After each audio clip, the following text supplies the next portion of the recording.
Hola, grupo hermoso. Bueno, mando estas fotos porque ayer mi cuñada en Argentina recibió su tarjeta y mi hermano tiene problemas, bueno, en realidad está controlado por apnea del sueño y ronquidos.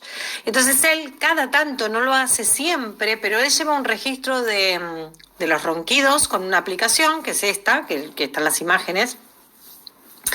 No lo hace todos los días, pero sí que él tiene un registro.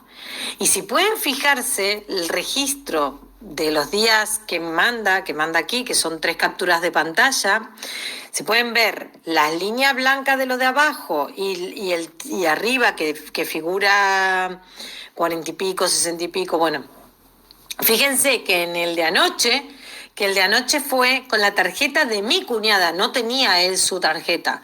O sea, la tarjeta la usó mi cuñada y la tenía abajo de la almohada mi cuñada, que duerme al lado de él, por supuesto.